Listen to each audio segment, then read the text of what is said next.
個人士係失聯，仍然喺醫院，其中7人係危殆。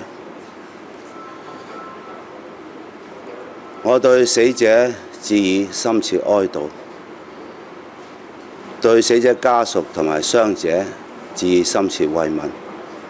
我哋會提供一切可行嘅支援。習近平主席對於今次嘅大火高度重視，第一時間了解火災救援同埋人員傷亡嘅情況，向我轉達佢對遇難人員、殉職消防員嘅哀悼，對遇難家屬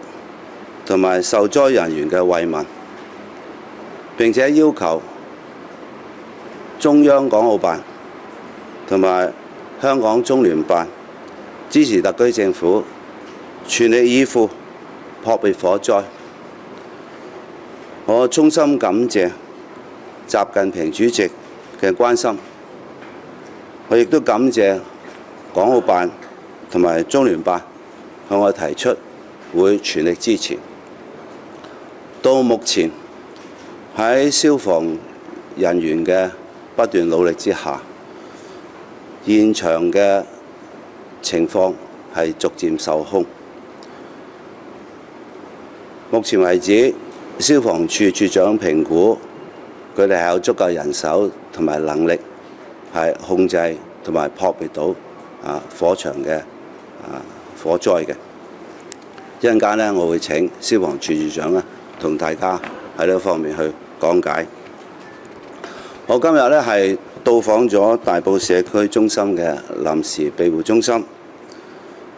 探望咗疏散之後去呢一個庇護中心嘅居民。喺庇護中心裏邊有86個家庭，有169人。喺庇護中心為佢哋服務嘅，包括係有醫生、護理人員，有民政事務處嘅同事，有社會福利處嘅人員，有警務處嘅人員，有紅十字會嘅一啲緊急救護嘅人士，亦都有關愛隊。喺我探望佢哋嘅時候呢，其中有一個夫婦，丈夫係70幾歲，佢同我講述當時佢嘅情況。佢當時呢就係啱啱係出咗街買嘢，但係買嘢返嚟呢就睇到個火災啦。另外嘅大約係10多位入咗庇護中心嘅人士呢，我亦都係安慰佢哋，表示呢我哋會係提供所有佢哋希望嘅任何服務。一陣間呢，我會要求萬庇捐局去同大家講解下喺呢方面我哋點樣去支援有需要幫助人士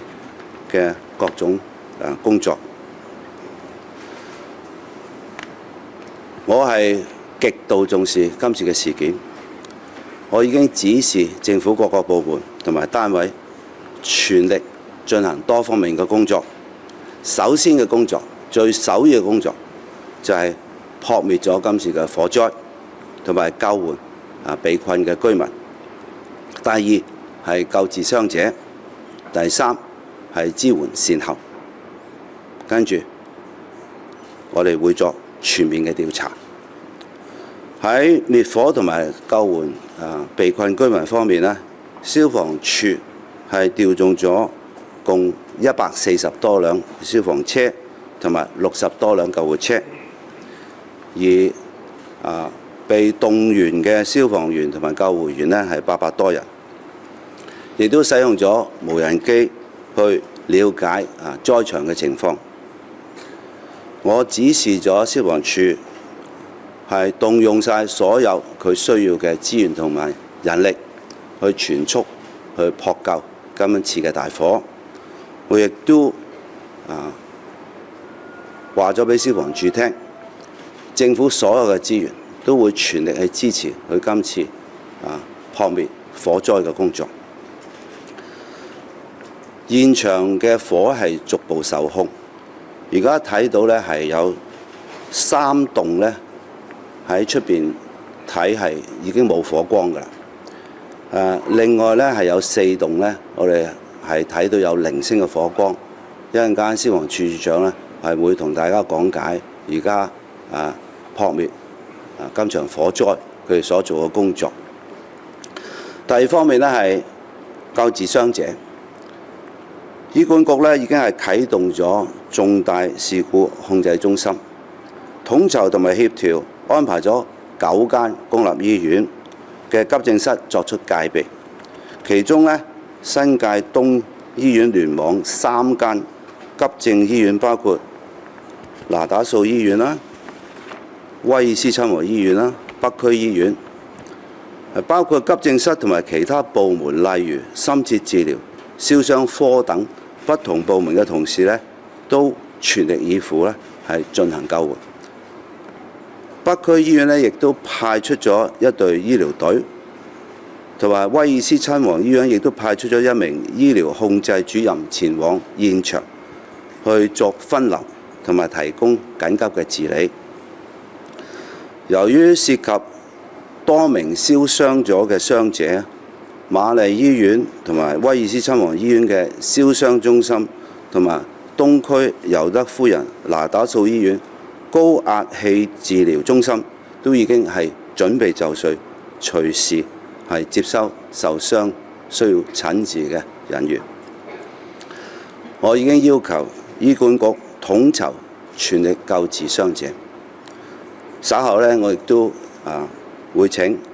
盧局長去同大家講解下救治嘅工作。第3方面就係支援善後，向死者家屬、傷者以及受影響嘅居民提供援助。大埔民政事務處已經開放咗8個庇護中心，民政處亦都已經安排穿梭巴士接載居民。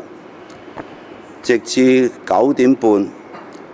庇護中心使用嘅人數大約係900人。民政處會密切監察情況，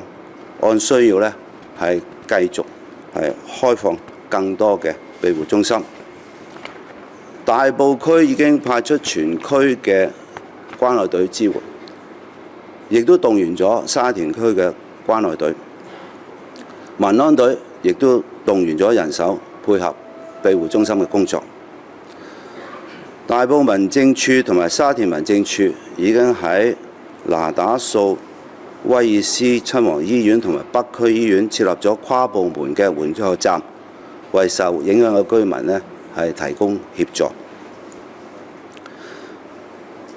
大埔民政處會協助有需要嘅死傷者家屬申請緊急救援基金或者係特別援助基金，亦都會為佢哋聯絡其他慈善組織嘅各類援助基金。社會福利署亦都即時安排社工同埋支援人員去現場救援站同埋各個庇護中心為居民提供協助。另外，醫務社工亦都正為傷者同埋相關嘅家屬提供情緒支援。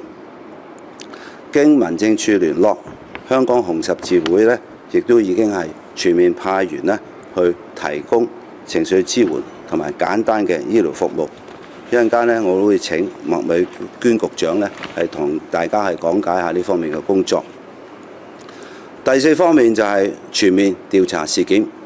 查出火警嘅起因。警務處、消防處已經成立咗專責小組去全面調查呢件事件，一定會提交俾死因研究庭。另外，房屋局嘅獨立審查組